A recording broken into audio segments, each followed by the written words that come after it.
Olá, você está no AgroMais, o canal dedicado 24 horas à agroinformação. Começa agora o AgroMais Entrevista. E no programa de hoje nós vamos falar sobre terapias assistidas com equinos. Claro, você sabe, já é de conhecimento que a utilização dos equinos em várias terapias assistidas tem apresentado resultados positivos. Agora, recentemente, um convênio realizado entre a Sociedade Hípica Paulista e o Hospital de Câncer de São Paulo tem apresentado ótimos resultados no tratamento de crianças que fazem a terapia contra o câncer. E nesta terapia são utilizados pôneis e mini-horses. Para falar com a gente sobre este assunto, nós convidamos para o programa de hoje a Mariana Fernandes Pereira Fávero, ela que é coordenadora de ecoterapia da Sociedade Hípica Paulista e que está aqui conosco. Mariana, muito obrigado pela gentileza da entrevista, é um prazer te receber aqui. Boa tarde, eu agradeço o convite de poder falar um pouco.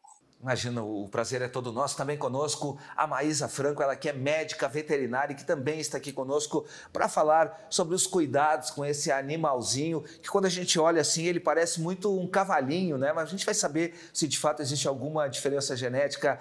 Maísa, muito obrigado também pela gentileza dessa participação aqui no programa, viu? Muito obrigada pelo convite. Vamos falar aí um pouquinho desses pequenos. A gente que agradece a disponibilidade de vocês. Só para a gente dar o pontapé inicial, eu vou começar com a Mariana. Então, Mariana, me conta um pouquinho sobre este processo. Logo ali na abertura, nessa introduçãozinha rápida que eu fiz, eu falei a respeito da utilização de equinos em várias terapias. Eu próprio já acompanhei como repórter os resultados muito positivos, por exemplo, com meninos com autismo e a utilização em cavalos. A utilização dos cavalos nesse processo de acalmar esses meninos, enfim, de tratamento, né? Acho que essa é a palavra mais correta, enfim. Eu queria que você falasse um pouquinho sobre como funciona esse convênio, como é que começou essa proposta e se teve como origem exatamente este processo da ecoterapia mais tradicional, que a gente já tem um pouco de conhecimento. Tá, vamos lá. A ecoterapia da Sociedade Hípica Paulista, ela tem vários projetos, né? Nós temos os atendimentos particulares e dentro um desses projetos surgiu em setembro de 2021. Nós temos uma parceria com o Itaci, que é um hospital de tratamento de câncer infantil em São Paulo. E nessa parceria nós começamos a fazer visitas e nós levamos, por uma questão de logística, nós mesmos fazemos o transporte de 2 pôneis. Então, uma vez por mês, ocorre um dia do mês, no final do mês a gente leva 2 pôneis até o Hospital do Câncer para poder fazer ali, num espaço que eles determinam para a gente na região embaixo, uma vivência, uma escovação, uma alimentação. Tem algumas crianças que gostam de montar, elas podem fazer atividades ali destinadas com os pôneis. Então, peraí, o que eu vi foi que as crianças, eu usei um caso específico, né, de crianças com graus distintos de autismo, mas pelo que eu entendi, vocês fazem o deslocamento dos animais até o hospital, é isso?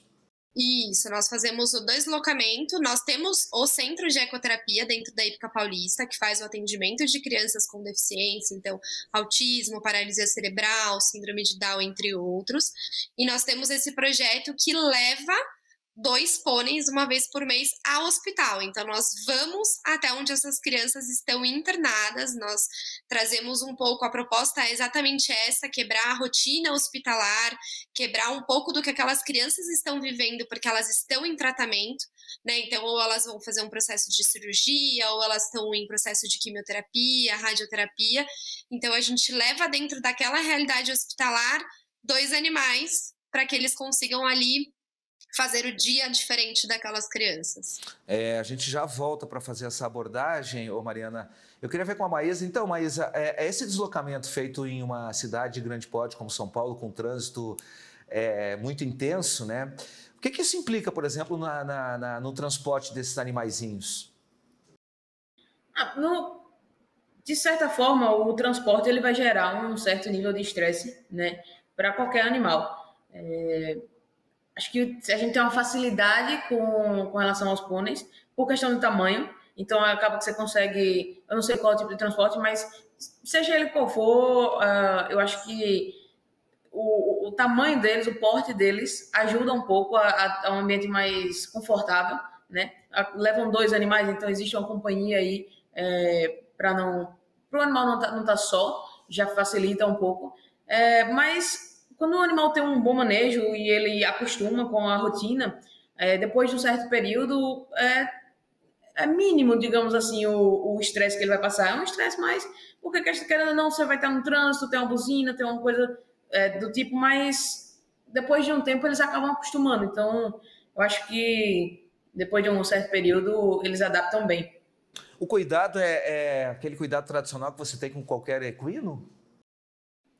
Proteção dos membros, um cuidado mesmo assim de ver se o animal está saudável antes da viagem. Às vezes tem animal que costuma desidratar, mas se estiver passando por um manejo bem feito, se for um animal saudável, raramente vai dar problema. Então, o manejo é basicamente o mesmo. Uhum. E me conta uma coisa, em relação ao espaço, onde se carrega, por exemplo, um cavalo de grande porte ou de médio porte, né? Eu poderia levar ou transportar mais de um pônei, por exemplo? Isso facilita Pode sim, o tamanho pode sim. dele? Quer dizer, o tamanho dele é determinante, Assim, de certa forma, para facilitar esse processo de transporte desse animal, né? Numa cidade de grande porte, numa cidade que tem um fluxo tão intenso como São Paulo, né? Onde as vias são super lotadas. com certeza, com certeza. O espacinho, principalmente os pôneis que já são acostumados com os outros, viajam muito próximo um ao outro, sem ter problema, né? E eu acredito que os pôneis que estão participando de um projeto como esse, eles devem ser muito mansos, devem ser muito tranquilos, já acostumados. Então, a chance de ter um problema é muito, muito pequena. A gente volta para essa questão do manejo e até mesmo sobre...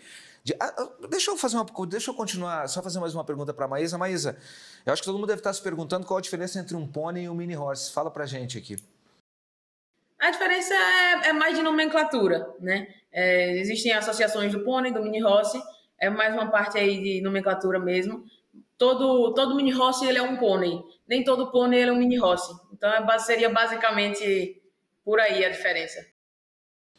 Mas o que consiste essa diferença? Desculpa eu insistir nessa questão, porque agora eu fiquei curioso. Quer dizer, todo o pônei é um mini horse, mas nem todo mini horse é um pônei? O que diferencia? Isso. O mini horse ele tem uma altura máxima, eu não vou te dar certeza agora dessa altura, mas se eu não me engano, de 98 centímetros.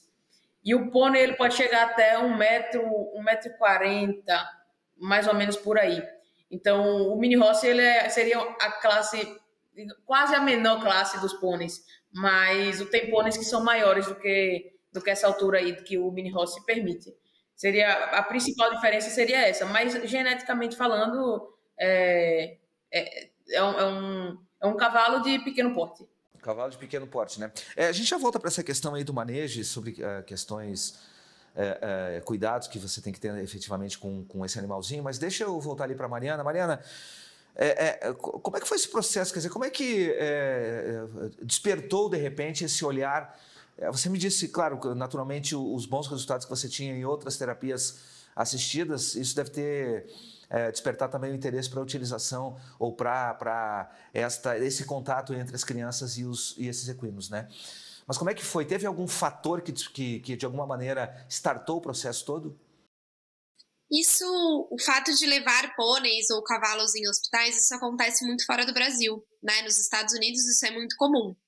E nós temos uma voluntária que trabalha com a gente lá na Hípica, que ela faz esse mesmo trabalho, só que ela leva a cachorra dela. A cachorra dela é uma cão-terapeuta, que a gente chama. E aí a gente foi buscando estudos, buscando algumas coisas, por que não fazer aqui na Hípica, por que não, nós temos o próprio trailer, né, então nós transportamos eles num trailer, tudo regulamentado, tudo certinho, os animais têm todo um controle de guia de transporte, GEDAV, todo esse processo, e nós começamos a investir nisso, aí conseguimos a parceria com o hospital, e aí, desde 2021, a gente consegue aí levar uma vez por mês os dois animais. Na Hípica Paulista, os pôneis eles têm uma cultura de fazer aulas sempre juntos, então eles são animais que estão sempre muito acostumados a viver juntos. Então, como a veterinária, né, comentou, tem um estresse, mas é muito mínimo. Eles gostam até, parece, de sair da hípica, de fazer um tipo de trabalho diferente e retornar. Uhum. E me conta um pouquinho como é que como é essa experiência para quem tem o contato com esses animais de poder ver aquela alegria, quer dizer, aquela troca que há entre o animal, né? A gente sabe que o equino tem uma relação incrível com o ser humano, né? Quer dizer, de troca de energia, é uma coisa impressionante isso. Me conta um pouquinho como é que é essa experiência, como é que vocês identificam isso, qual é o sentimento disso tudo? O que dá para perceber nos olhos daquelas crianças? É muito incrível poder participar dessas visitas. A gente acaba tendo o convívio com algumas crianças que ficam ali um tempo de tratamento, né? Nós conseguimos levar um caso de um menino em específico, que foi o Brian, que era um paciente do Itaci. Ele estava em tratamento, ele era uma criança, vamos dizer assim, normal, foi acometido por um câncer com 9 anos, um câncer de pâncreas. E ele era um menino que estava muito debilitado, muito fragilizado. Esse caso a gente levou em específico um dia para a hípica, para que ele pudesse fazer uma vivência com os cavalos. Ele montou num cavalo cheio de dreno, a gente fez a maior adaptação para poder colocá-lo no cavalo ali com segurança, e que a gente sempre preza pela questão da segurança. E esse menino fez uma vivência ali, a gente ficou na hípica um período de uns 30, 40 minutos. Ele estava super debilitado e fragilizado. A gente foi acompanhando ele junto com a médica responsável. Em 3 meses, esse menino teve alta do hospital, do câncer. Ele melhorou absurdamente. Ele teve uma reincindiva por questão do câncer, do tipo de câncer que era, mas foi muito satisfatório para a gente poder participar de 4 meses que a mãe dele virava para nós e para ele e falava: meu filho está saudável, meu filho está podendo viver. Então, pensando muito no Brian, ele veio a falecer o ano passado por conta do câncer ter reincidido de uma maneira muito mais agressiva. Mas nós queremos proporcionar isso para muitos outros Bryans, né? Para muitas outras crianças, que elas possam ali ter um momento de alívio, um momento de serem crianças. A gente torna um espaço lúdico ali na região, que a gente coloca os pôneis no hospital. Então a gente leva feno, leva material, eles encilham, eles escovam, eles podem fugir um pouco, querendo ou não, daquela realidade hospitalar, que não é fácil para uma criança, né? A gente já chegou a pegar crianças lá nas visitas com 2 anos, 2 anos e meio. Então a gente está falando em crianças muito pequenas. Isso é muito sofrido para a criança, naturalmente, né, que se submete a esse tratamento, mas a família toda, de alguma maneira, acaba... De alguma maneira, não, a família toda sofre muito, né? Porque, além, naturalmente, da própria doença, que tem todo um drama, você está lidando com uma criança, né, que tem toda uma perspectiva de vida pela frente. E como é que os pais reagem, hein? Me conta, Mariana, quando tem esta relação do animal, quando eles percebem, por exemplo, quando é a primeira vez que a criança tem contato com esse animalzinho? Os pais ficam muito felizes, assim, a sensação que a gente recebe sempre é de muita gratidão. Eles se aproximam, eles fazem carinho, eles muitos se envolvem ali na atividade junto com a criança. Às vezes a criança chega um pouco tímida ou tá um pouco enjoada, porque às vezes eles estão em processo de medicação e de quimioterapia, como eu comentei. Então tem muitos pais que se engajam nas atividades e aí vão brincando, vão participando ali junto com a criança.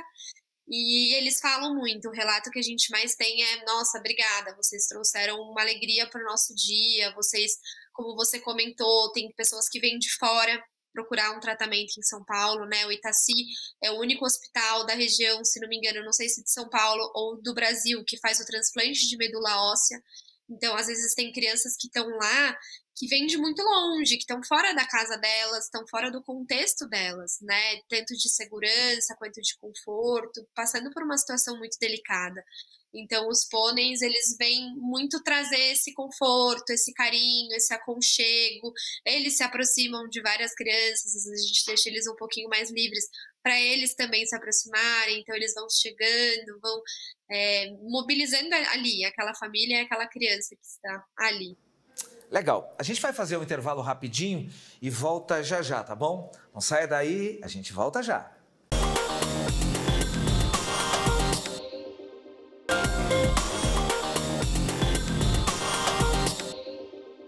Nós voltamos com o segundo bloco do AgroMais Entrevista, hoje falando sobre a utilização de pôneis e mini-horses no tratamento de crianças com câncer. Para falar sobre este assunto, nós convidamos para o programa de hoje a Mariana Fernandes Pereira Fávero, ela que é coordenadora de ecoterapia da Sociedade Hípica Paulista, que está aqui conosco, e também a Maísa Franco, ela que é médica veterinária. Bem, no primeiro bloco a gente falou a respeito de como começou esse contato, esse processo. A Mariana também deu alguns indicativos sobre os cuidados que se tem em relação ao transporte dos animais até o hospital, para que as crianças tenham o contato, então, com esses animaizinhos.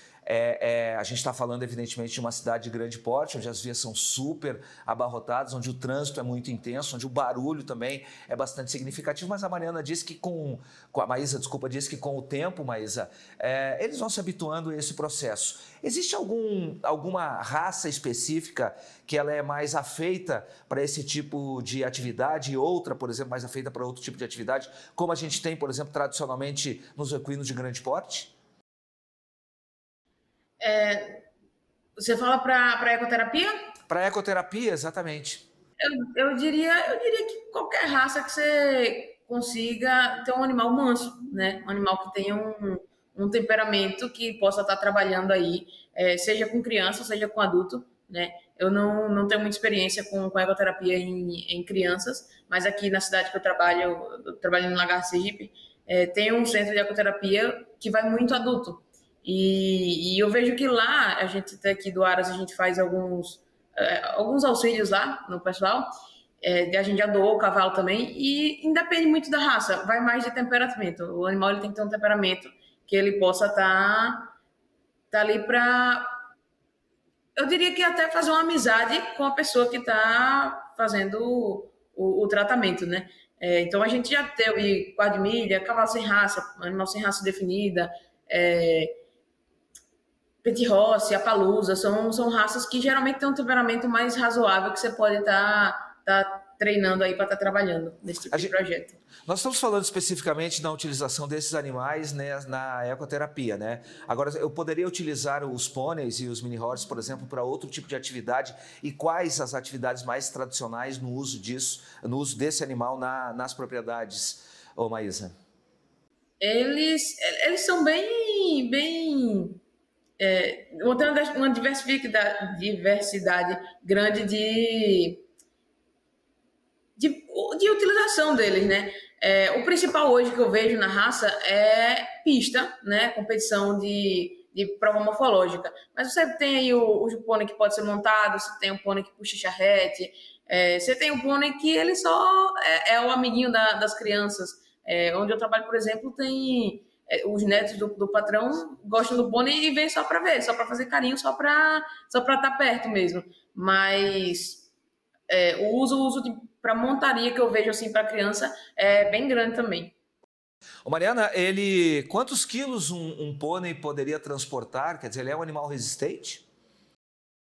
Ele nós estamos falando na Hípica Paulista de pôneis ali na altura máxima que a Maísa traz, né? A gente não tá falando de pôneis muito pequenininhos, nem mini horses, a gente tá falando de pôneis que conseguem, nós temos aulas de equitação lúdica, que é onde esses pôneis trabalham na grande parte dos dias, para crianças de até 7 anos, né? Então eles conseguem suportar ali um peso. Nesse sentido, no hospital, a gente não tem grandes questões, porque as crianças estão em tratamento, então são crianças muito fragilizadas, crianças que às vezes estão, né, num processo de perda de peso, então o próprio andar com o pônei é algo muito controlado, não são grandes distâncias que a gente passeia ali. A ideia é mais o convívio e atividades de cuidado mesmo, né, não o andar por si só, é que eles acabam desenvolvendo a curiosidade, pedem para dar uma volta e acabar tendo um movimento ali com os pôneis, né? Mas um peso seria de uma criança a gente está falando de 1 até uns 7 anos. Uhum. A gente está falando de uma atitude, de um movimento humanitário que vocês promovem, mas dá para olhar isso também, claro, evidentemente as pessoas se interessam, seja por uma questão lúdica de ter um animalzinho na propriedade apenas para olhar, tirar fotografia, usar como um pet, né, ter ele como um petzinho, mas qual é a principal atração, Mariana, você que tem um contato lá na hípica, o que mais atrai as pessoas a optarem, por exemplo, por um pônei e não por um cavalo de grande porte? Na hípica, o que acontece? Como eu comentei, é uma escola de equitação, então nós temos vários serviços, né? Então a gente tem as aulas na modalidade de salto, adestramento, volteio, e o pônei, na hípica paulista, ele é utilizado para equitação lúdica. Então, quando a gente recebe uma criança de 3 a 7 anos e ela precisa aprender os princípios básicos da equitação, a gente faz de modo lúdico com as aulas no Entendi. pônei. Tá? Então ele serve adulto, como por exemplo, um carro 1.0 para quem está começando a exatamente. dirigir. Dá para a gente fazer essa analogia, essa brincadeira. Um adulto já não começa num pônei, por exemplo. Por menor e por mais magro que ele seja, um adulto ele já vai começar no cavalo. Seja em aulas individuais, que a gente chama dentro da hípica de equitação fundamental, porque as aulas de equitação, tanto nas modalidades de salto e adestramento, elas são em grupo. Então, para uma pessoa que nunca teve o contato com o animal, às vezes a gente começa no individual, com os princípios e bases da equitação, para que ela possa seguir ali no grupo. Ô Maísa, me fala um pouquinho em relação à nutrição desse pequeno animal. Ele é pequeno no porte, ele custa menos também, no fim das contas? Custa bem menos, bem menos. Eles comem bem pouquinho, né? Claro que depende muito de criação para criação, de manejo para manejo, mas em sua grande maioria eles comem o concentrado, que é a ração, né, que a gente chama, uma quantidade bem pequena, 200, 300 gramas por refeição, e feno ou capim, também é pouquíssimo que eles comem. Para criação de cavalo de forma geral, eu acho que a parte de volumoso e capim, ele tem que ser à vontade, né? Então, a hora que o animal quiser comer, ele ter ali disponível para ele, mas acaba que é muito pouco a ingestão. De água, de ração, de capim, de forma geral. Alguma vulnerabilidade que ele tenha em relação, por exemplo, aos equinos de grande porte?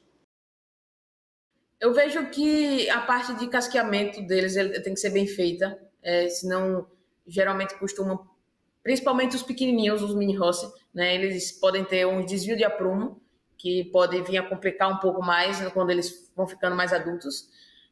Parte de dentição também tem que ser bem cuidada, eles costumam também, como tudo é menor, mas querendo ou não, um crescimento é o mesmo de um cavalo adulto. Então, se você não tem cuidado, eles podem também apresentar alguns problemas com a parte de dente.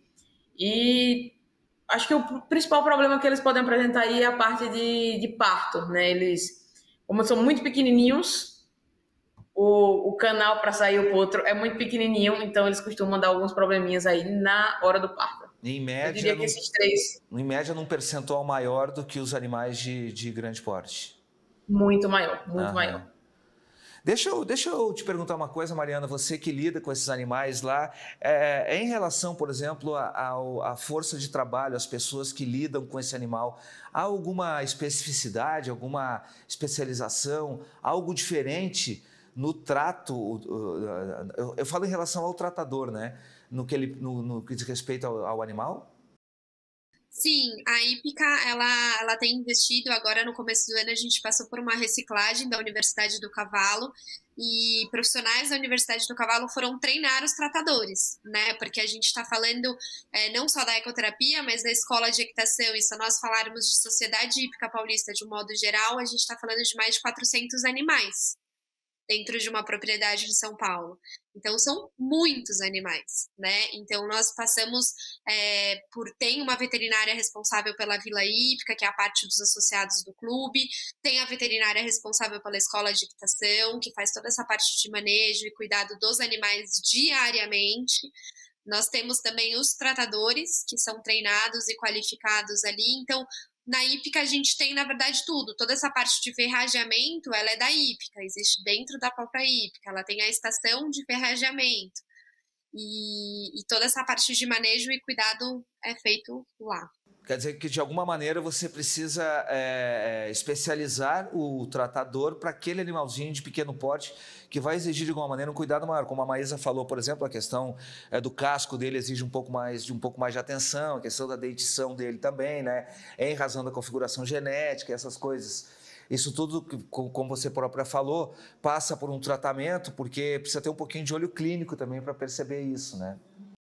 Sim, com certeza. Então, nós estamos, né, numa grande cidade, tá muito calor em São Paulo, esses animais têm uma tendência maior a desidratar.